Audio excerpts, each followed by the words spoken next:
And I have to tell you, it is an honor for me to be hosting the first interview with the brand new Chief of Detectives, NYPD, Rodney Harrison. Thank you so much for coming to our social media center. I think you just swore in last week. Yes, ma'am. And first of all, it's my pleasure to be here. Thank you so much for this opportunity. Well, you're making history.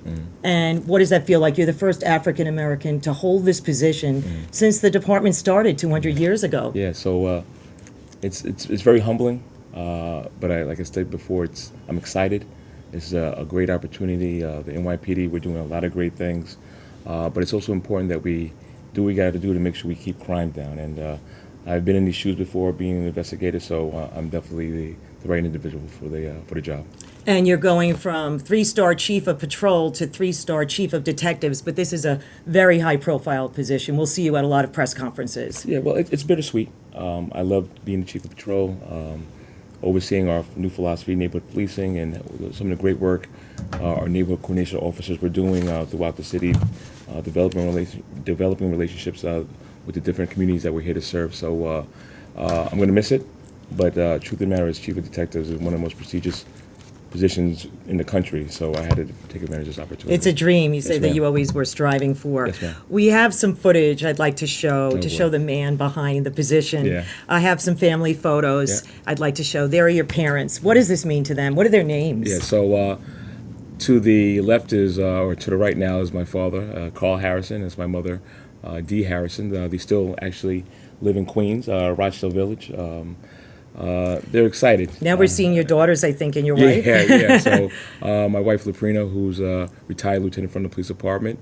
My 3 daughters is Kaya, Amber, and Tyra, 24, 23, and 18. So I have to live with 4 women. I had a lot of hair on my head at one time, but now having to live with 4 women is not easy. But I'm blessed. And So I guess it'll be easy then running the detective division. yeah, right? absolutely. No, I mean, this is really making history, and we actually have photos that show your entire career from grade school on through last week. Yeah. And so I thought I would show the Yeah. career photo, starting with grade school from Jamaica, Queens, right? Yeah, well, I'm from Jamaica, Queens, but I went to school. And there you're a cadet, right? On the right? Yeah, well, actually, that's when I was in the police academy. Yeah. That's another picture in the police academy. I think I'm in the top left there. So, There are your parents again. Yeah, my parents again. I have so. some more pictures that we're going to go down memory lane here. That's you out on the field. Yeah, that's when I was a precinct commander in the 32nd precinct. In Harlem? Yeah, in Harlem, where we did a lot of Okay, great and things. now this is you, I think, with your partner that you were in a shootout with. Yes, so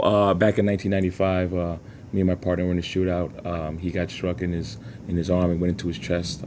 He survived, He though. survived. He's doing fine now. Michael Stoney, absolute great individual and a true police officer. Yeah. And there you are now. That's you as a chief with 3 stars. Yes. First as Chief of Patrol, now Chief of Detectives. Yep. And I know how much this position means to you. When you found out you were getting the job, what was your first thought? My first thought, was, am I ready? And what do I have to do to make sure I get ready? Anytime you take over a new position in the police department, be it the Chief of Patrol, Chief of Detectives, you're going to be intimidated. But the key thing is I've been in these shoes before. I've been an investigator, and I definitely think that the men and women that do investigations throughout the city will be receptive to some of my new ideas that I plan on implementing. I know this is your first live interview, but I did see a quote from you that you identified with a young person who was killed in a recent case, Amir Griffin. He was playing basketball, Baisley Park Houses. You grew up near there. You played basketball there. He went to the same high school as you. Yeah. We have some footage. There he is, 14 years old. He was playing outside, just had gone to Cardozo High School to begin high school as a freshman. There's the funeral. Just your thoughts about this. And I guess gang violence has been tied in with this, and he might have been the unfortunate victim of a stray bullet. Yeah, so Amir was not the intended target. He was a good kid. He's playing basketball out in Baisley Development. That location is an area where I would have played basketball when I was growing up, me and my friends. This is Cardozo High School now. That's They just Cardozo had High a School. memorial for him Yeah. this past Yeah, weekend. yeah, So that brings back memories for you, I'm sure. Yeah. So, Cardozo was my high school. Ron Niclerio was the basketball coach there that I'm still good friends with him now. And Did you play ball in school? so I played ball a little bit. Then I had to concentrate on my grades, so I wasn't able to continue my basketball career. But I was very good friends with Coach Niclario, and he's a great mentor to a lot of the kids that come through that program. Right, so you concentrated on your studies then? Yeah, And then yeah. you became an officer at a relatively young age, right? When I became 23, I went through the Cadet Corps program at 22 years old, and did it for 1 year. And then I came into the police department when I was 23 years old in 1992. Okay, right before we started the show, we were talking about we're both from Queens. Yes, ma'am. Both Queens kids. Yeah. I mean, I grew up in Queens Village, went to Our Lady of Lourdes School. Then I went to high school in Jamaica, Right, which is yeah. where you're from, Yeah. Merrick Boulevard, near the bus terminal. Yeah, yeah. And as a young reporter, about the time you were maybe in your late teens, I was covering the crack cocaine crisis. In an area that you were very familiar with. And I did a story on a rap superstar who started out as a crack dealer in Rochdale Village, which you're familiar with that area. yes. So I'm going to play a little piece of that story, then we'll talk about that. ma'am. Okay.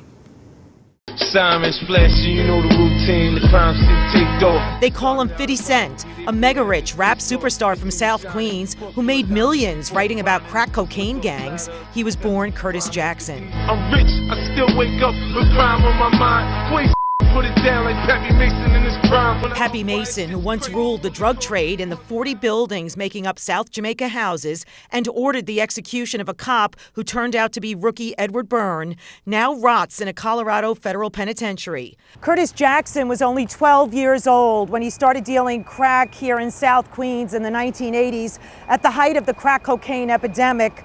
Several years later, he was busted by an undercover cop right here in Rochdale Village on Guy Brewer Boulevard. He later went to a correctional boot camp and made a decision to turn his life around.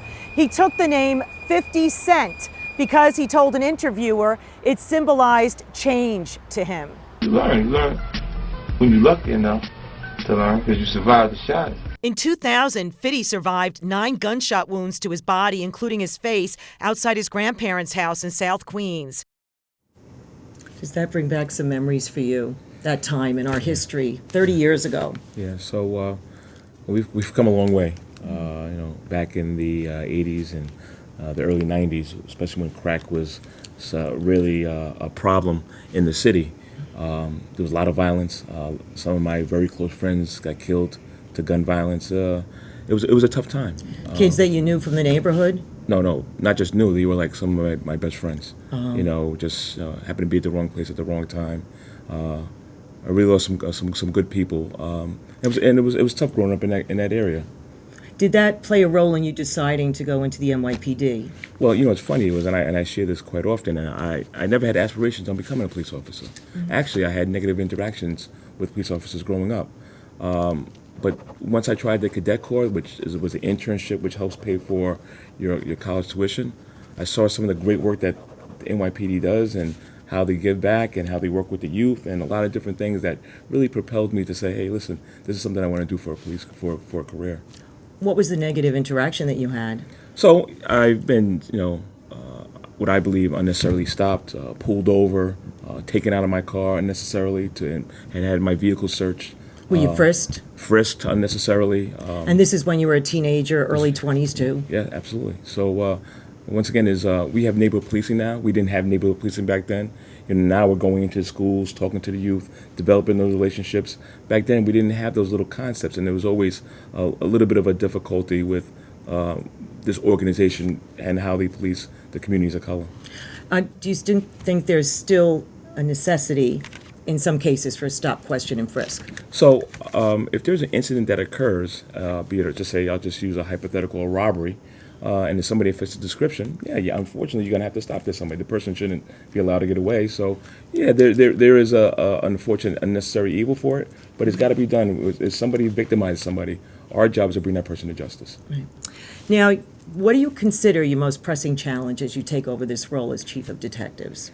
So, our biggest number of shootings are pretty much gang violence. We're about 45% of our shootings are gang on gangs, gang motivated, I should say.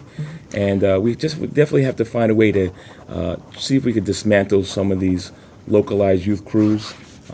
That seems to be the issue They're gravitating to these crews to become somebody, and we got to find a better way to get them out of these gangs and get them into the right direction. I think it's not just the community's job to do it. I think it's police law enforcement. We have a job as well. There had been an uptick in shootings this year, and I guess a lot of them were Yes. connected to the gangs. Yes. And some of them are street crews, right? And some of them were more organized. And I covered a bus this year. Pix 11 was there in the Bronx in October when the Trinitarios bus took place. There were about 15 guys that were rounded up, including the alleged new leader of the Los Sures gang. And that gang came to prominence when Junior was killed in 2018 outside the Bodega on Bathgate Avenue. I mean, that really kind of stunned the city, and I think we were all jolted at the brutality of it. And so I know that there was a recommitment by the NYPD to go after the gangs, and so this roundup was indicative of that. Well, unfortunately, Junior is not the only incident. We have a lot of other incidents where, once again, kids are being killed by these tutorial crews, and they plague the city. And one of the jobs I'm definitely going to prioritize is how do we tackle and get a better hold of these local gangs. And listen, if it's precision policing, getting the people that are causing the violence and getting them off the streets. I know a lot of times people are afraid to snitch. What would you say to the young people on the street, adolescents, young teens, who are afraid to speak up if they know of something? So that's the whole makeup of neighborhood policing, and having a neighborhood coordination officer assigned to a certain area, getting to know the residents, the business owners, the clergy, the elected officials, so that we can develop a relationship so people are not intimidated to share information with us that will make the city safer. I'm just looking at some of the comments. People, are really happy that you've made history with this new job, and they're saying, they're grateful. Actually, it means a lot to them. Commissioner Shea, he was just sworn in just over a week ago. He appointed you. We have some footage of him being sworn in, and he said he was making a commitment to diversity in the top echelon of the department. You know very well that there were some people that were a little upset that we didn't have a black commissioner. What do you think now of him appointing you as chief of detectives? There's a Latino chief of patrol. Do you think that sends a good message to the public? So if I could just talk about my background.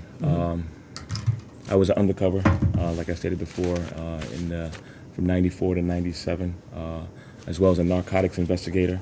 I was in the 7-1 squad where I learned from the best detectives in the city how to conduct an investigation. I then, after that, was promoted to sergeant, and then I went to the 7-3 squad where, Brownsville, Brooklyn, the cases just never ended, and a lot of great work was done by the detectives over there as well.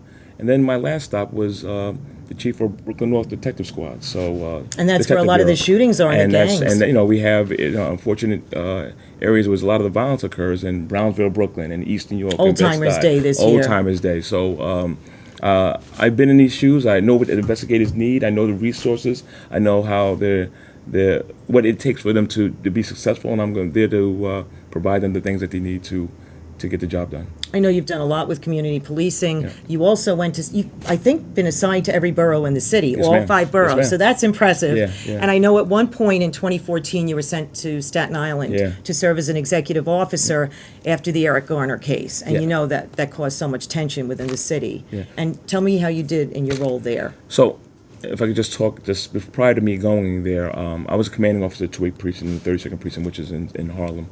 And one of my best traits was working with the community. I went to as many meetings as I possibly can, develop relationships, how can we serve you better? And they really showed me how to be an executive, and it really paid off dividends in my career. So then after that, they had the Eric Gardner incident, and there was a division out in Staten Island on the North Shore. And at the time, Commissioner Bratton and Chief of Department O'Neill, Chief O'Neill, he thought it'd be in the best interest to put somebody that prioritized those community relations and have them go out in Staten Island. So I went out there and working with Ed Delatorre, who was a borough commander. It was difficult. It was a tough task, but I think we hailed the community regarding some of the unrest that was going on. I know that the community was upset because there was no criminal indictment of Daniel Pantaleo, and then he ultimately got fired by Commissioner O'Neill before Commissioner left office.